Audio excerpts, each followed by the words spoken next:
Welcome to this Concept Explainer, brought to you by CBSE Score Lab of profsam.com.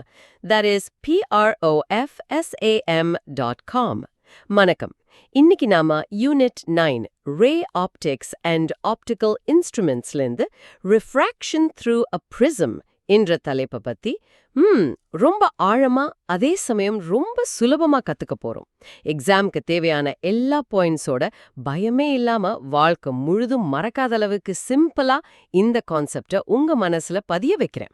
சரி, நான் ஒன்னு கேக்குறேன். நீங்க எப்பதாவது யோசிச்சிருக்கீங்களா, மழை பெஞ்சு முடிச்சதும் வானத்துல அவ்ளோ அழகா ஒரு ரெயின்போ எப்படி உருவாகுதுன்னு?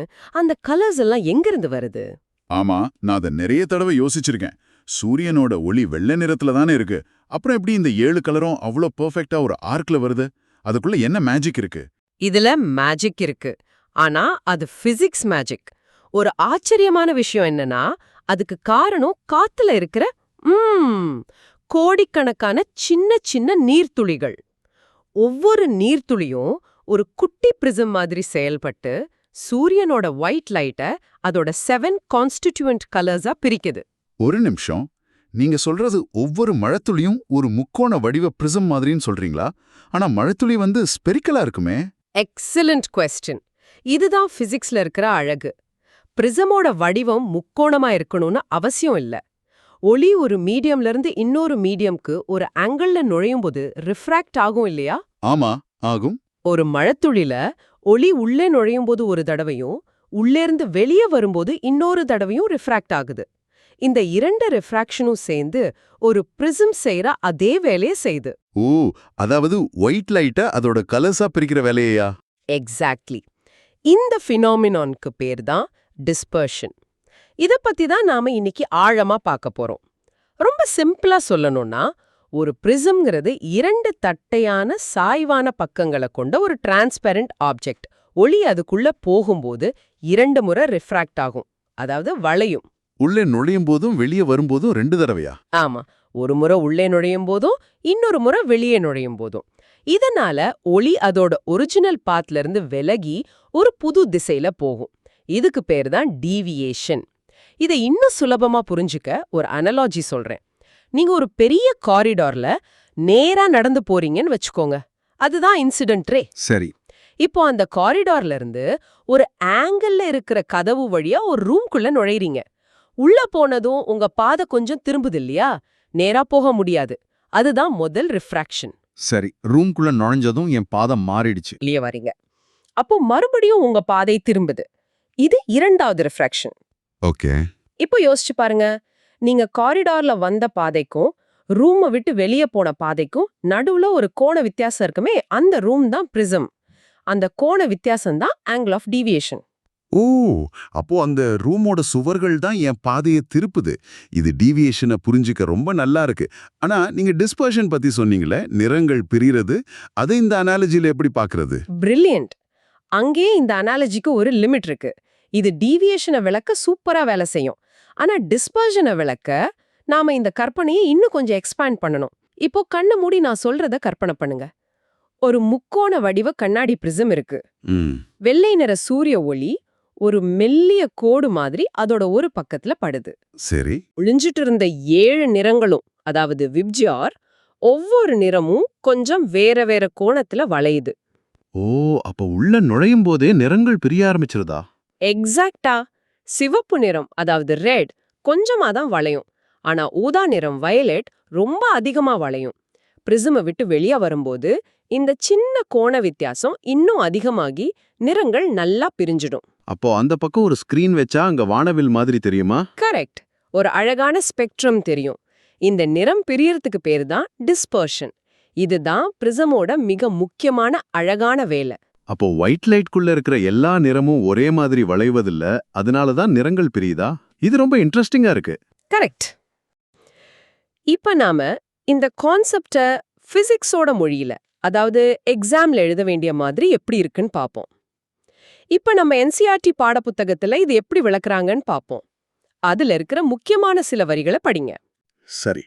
Figure 9.21 shows the passage of light through a triangular prism ABC. The angle between the emergent ray RS and the direction of the incident ray PQ is called the angle of deviation delta. From the quadrilateral AQNR and triangle QNR, we get the relation R1 plus R2 equals A. The total deviation delta is the sum of deviations at the two faces. Delta equals I plus E minus A. At the minimum deviation, dm, the refracted ray inside the prism becomes parallel to its base. We have delta equals dm, I equals E, which implies R1 equals R2. The refractive index of the prism is n21 equals sine of A plus dm2 sine of A by 2. பாப்ரே, இதுல நிறைய symbols இருக்கு. Angle of deviation delta, angle of prism A, அப்புறம் I, E, R1, R2, கடைசியா அந்த பெரிய formula. இது கொஞ்சம் குழப்பமா இருக்கு.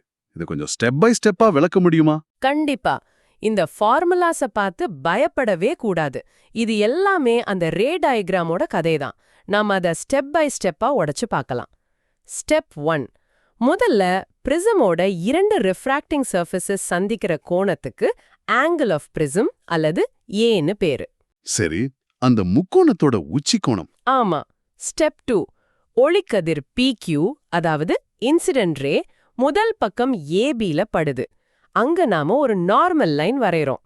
அந்த நார்மலுக்கும் இன்சிடென்ட் ரேக்கும் நடுவுல இருக்கிற கோணம் தான் ஆங்கிள் ஆஃப் இன்சிடென்ஸ் I. இப்போ ஒளி காற்றுல இருந்து கண்ணாடிக்குள்ள போறதால ரேரர் மீடியம்ல இருந்து டென்சர் மீடியம்க்கு போகுது. கரெக்ட். அதனால ரே நார்மல நோக்கி வளையும். இதுதான் முதல் ரிஃப்ராக்ஷன். ஸ்டெப் 3. பிரிசம்குள்ள வளைஞ்ச இந்த கதிர் QR நேரா பயணம் செஞ்சு இரண்டாவது பக்கம் ஏசில படுது. அங்கேயும் நாம் ஒரு நார்மல் வரையறோம். இப்போ ஒளி கண்ணாடியில இருந்து காற்றுக்கு வெளியே வருது, டென்சர்ல இருந்து ரேரருக்கு. அப்போ நார்மலை விட்டு விலகி போகும். எக்ஸாக்ட்லி. வெளியே வர்ற இந்த கதிர் ரேக்கு பேரு எமர்ஜென்ட் ரே. அந்த எமர்ஜென்ட் ரேக்கும் நார்மலுக்கும் உள்ள கோணம் தான் angle of emergence E. Step 4. இப்போ அந்த ஒளியோட அசல் பாதைய கற்பனை பண்ணுங்க. பிரிசம் இல்லைன்னா அந்த PQ ரே நேரா போயிருக்கும் இல்லையா? அந்த நேர்கோட்டுக்கும் இப்போ வெளியே வர்ற எமர்ஜென்ட் ரே RSக்கும் நடுவுல இருக்கிற கோணம் தான் ஆங்கிள் ஆஃப் டீவியேஷன் டெல்டா. ஓ, சிம்பிளா சொன்னா பிரிசம் அந்த ஒளியை எவ்வளவு தூரம் திருப்பி இருக்குங்கிறதா இது? பர்ஃபெக்ட்டா சொன்னீங்க. ஸ்டெப் 5. இப்போ அந்த ரெண்டு சின்ன ஃபார்முலாஸ பாருங்க. R1 plus R2 is equal to A. இது பிரிசம்குள்ள இருக்கிற ரிஃப்ராக்ஷன் ஆங்கிள்ஸ்க்கும் பிரிசம் ஆங்கிள்க்கும் உள்ள தொடர்பு. அடுத்தது delta is equal to I plus E minus A. இது ரொம்ப முக்கியம். ஓகே, இப்போ இந்த ஸ்டெப் பை ஸ்டெப் எக்ஸ்பிளனேஷனால டயக்ராம் கொஞ்சம் புரியுது. ஆனா மினிமம் டீவியேஷன் டிஎம்னா என்ன, ஏன் அது அவ்வளவு முக்கியம்? ரொம்ப நல்ல கேள்வி. நாம இன்சிடென்ட் ஆங்கிள் ஐய மாத்திக்கிட்டே இருந்தா இந்த டீவியேஷன் டெல்டாவும் மாறும். இது ஒரு ஆச்சரியமான ரிலேஷன்ஷிப். ஐய நாம அதிகமாக்கும்போது டெல்டா முதல்ல குறையும்.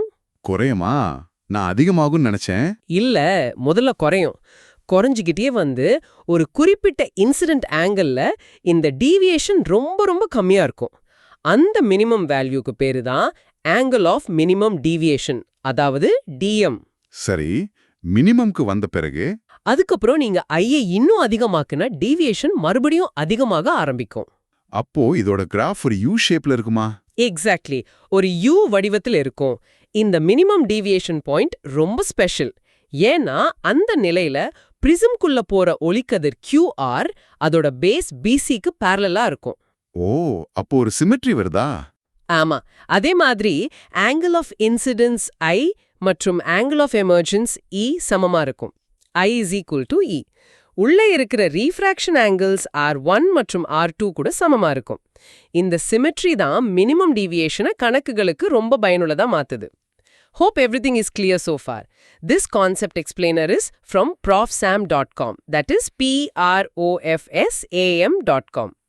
இந்த மினிமம் டீவியேஷன் DM வச்சு தான் நாம அந்த பெரிய ஃபார்முலாவை பயன்படுத்துறோம். ஒரு பொருளோட ரிஃப்ராக்டிவ் இண்டெக்ஸ் என்ன கண்டுபிடிக்கிறதுக்கு இது ஒரு துல்லியமான முறை.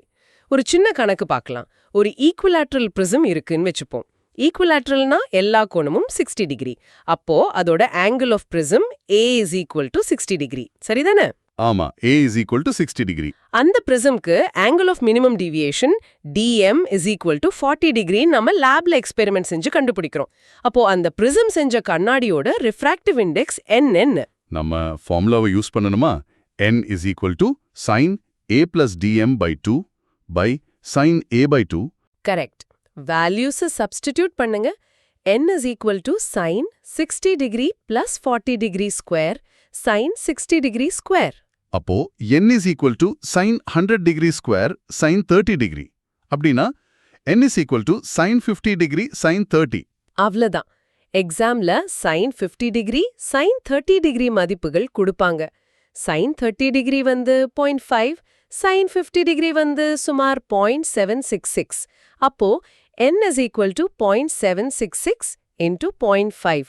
அதாவது n is equal to 1.532. இவ்வளவுதான். ரொம்ப சுலபமா என்ன கண்டுபிடிச்சிடலாம். ஓ, ஃபார்முலா பெருசா இருந்தாலும் வேல்யூஸை சப்ஸ்டிடியூட் பண்ணா சுலபமா இருக்கே. ஆமா, நாம பிரிசம்ல தட்டையான பக்கங்கள்ல ரிஃப்ராக்ஷன் எப்படி நடக்குதுன்னு பார்த்தோம். இதுதான் ஃபவுண்டேஷன். அடுத்தடுத்த தலைப்புகள்ல இதே ரிஃப்ராக்ஷன் வளைந்த பக்கங்கள்ல, அதாவது லென்சஸ்ல எப்படி வேலை செஞ்சு ஒரு உருவத்தை உருவாக்குதுன்னு பார்ப்போம். சரி, இப்போ ரொம்ப முக்கியமான பகுதிக்கு வரும். எக்ஸாம்ல நாம தெரிஞ்சே செய்யற சில தவறுகளால மார்க் போகும். பிரிசம் விஷயத்துல அது என்னென்ன சைலண்ட் கில்லர்ஸ்னு பார்ப்போம். மிஸ்கன்செப்ஷன் 1. எல்லா நிறங்களும் பிரிசம்ல ஒரே கோணத்துல தான் வளையும்னு நினைக்கிறது. அதாவது டீவியேஷன் வந்து எல்லா கலர்ஸ்க்கும் சேம்னு நினைக்கிறது. ஏன் அப்படி தப்பான்னு நினைக்கிறோம்? ஸ்னெல்ஸ் லால n equal to sin I sin Rன்னு படிக்கும்போது n ஒரு கான்ஸ்டன்ட் மாதிரி தோணுதே. எக்ஸாக்ட்லி, அங்கதான் தப்பு நடக்குது. உண்மை என்னன்னா, ஒரு மீடியமோட ரிஃப்ராக்டிவ் இண்டெக்ஸ் n அதுக்குள்ள போற ஒளியோட வேவ்லென்த் அல்லது நிறத்தை பொறுத்து லைட்டா மாறும். ஓ, ப்ளூ லைட்டுக்கு வேவ்லென்த் கம்மி, ஃப்ரீக்வன்சி அதிகம். ரெட் லைட்டுக்கு வேவ்லென்த் அதிகம், ஃப்ரீக்வன்சி கம்மி. ஒரு பொதுவான விதியா கண்ணாடியில ப்ளூ அல்லது வயலட் லைட்டுக்கு n அதிகமா இருக்கும், ரெட் லைட்டுக்கு n கம்மியா இருக்கும்.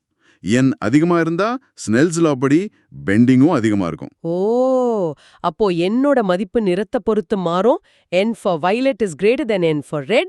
அதனால தான் violet அதிகமா வளைஞ்சு ரெட் கம்மியா வளையுதோ. சோ ப்ளூ பெண்ட்ஸ் பெஸ்ட் அப்படின்னு ஞாபகம் வச்சுக்கலாமா? பெர்ஃபெக்ட். ப்ளூ பெண்ட்ஸ் பெஸ்ட், ஏன்னா அதுக்கு ரிஃப்ராக்டிவ் இண்டெக்ஸ் n அதிகம். இப்போ மிஸ்கன்செப்ஷன் 2. இன்சிடென்ட் ஆங்கிள் I அதிகமாக டீவியேஷன் டெல்டாவும் அதிகமாகிட்டே போகும்னு நினைக்கிறது. இது ஒரு நேர்கோட்டு தொடர்பு, ஒரு லீனியர் ரிலேஷன்ஷிப்னு நினைக்கிறதுனாலயா? கரெக்ட். நிறைய பேர் அப்படி தவறா புரிஞ்சுக்கிறாங்க. ஆனா நம்ம ஏற்கனவே பார்த்த மாதிரி இதோட கிராஃப் ஒரு U வடிவத்துல இருக்கும். ஐய நம்ம ரொம்ப கம்மியான மதிப்பிலிருந்து அதிகமாக்கும்போது டெல்டா முதல்ல குறைஞ்சு ஒரு மினிமம் புள்ளிக்கு, அதாவது DMக்கு வந்து அதுக்கப்புறம் தான் மறுபடியும் அதிகமாகும். சரியா சொன்னீங்க. அப்போ நான் ஞாபகம் வச்சுக்க வேண்டியது, டீவியேஷன் குறையும், மினிமமத்தோடும் அப்புறம் ஏறும். இது ஒரு நேர்கோடு இல்ல, ஒரு U கர்வ். அவ்வளவுதான். இந்த ரெண்டு மிஸ்கன்செப்ஷன்ஸையும் தவிர்த்தாலே பிரிசம்ல இருந்து வர கான்செப்சுவல் கொஸ்டின்ஸ்ல ஃபுல் மார்க்ஸ் வாங்கிடலாம். சரி, இந்த கான்செப்டை மறக்காம இருக்க சில மெமரி ஹுக்ஸ் பார்க்கலாம். முதல்ல பிரிசம்க்கு ஒரு மெமோனிக், பாத் ரீஃப்ராக்ட்ஸ் இன்சைட் ஸ்பெக்ட்ரம் மிக்ஸ். பாத் ரீஃப்ராக்ட்ஸ் இன்சைட் ஸ்பெக்ட்ரம் மிக்ஸ். நல்லா இருக்கு. உள்ள பாதை வளைஞ்சு ஸ்பெக்ட்ரம் உருவாகுது. இது பிரிசமோட இரண்டு முக்கிய வேலைகளையும், அதாவது டீவியேஷன் அண்ட் டிஸ்பர்ஷன் ஞாபகப்படுத்தும். அடுத்தது ஒரு பிசிக்கல் ஜெஸ்டர். உங்க இரண்டு கைகளையும் ஒரு V வடிவத்துல வைங்க. இதுதான் பிரிசம். இப்போ உங்க இன்னொரு கை ஆள்காட்டி விரல, அதாவது ஒளிக்கதிர், ஒரு கை மேல படுற மாதிரி கொண்டு வாங்க. உள்ளே நுழையும் போது அந்த விரல கொஞ்சம் உள்நோக்கி வளைங்க. Okay, refraction towards normal. ஆமா. அப்புறம் அந்த விரலை நேரா கொண்டு வந்து ரெண்டாவது கையிலிருந்து வெளியே வரும்போது இன்னும் வெளிப்பக்கமா வளைங்க.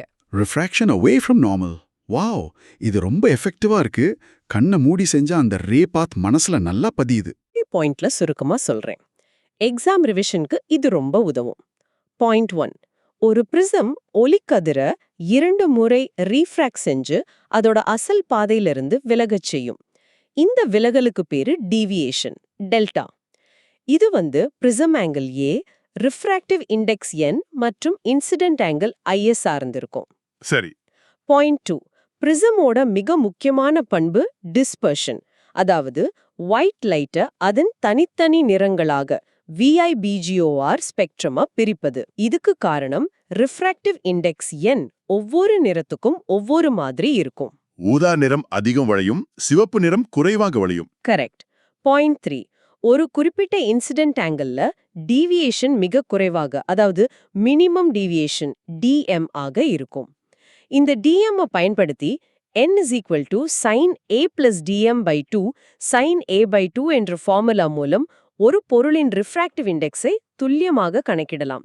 12th CBSE Physics, Chemistry and Mathsல மேக்ஸிமம் மார்க்ஸ் வாங்க profsam.com விசிட் பண்ணுங்க. அது PROF SAM, right? S, PROFSAM.com. அடுத்த தலைப்புல சந்திப்போம். நன்றி.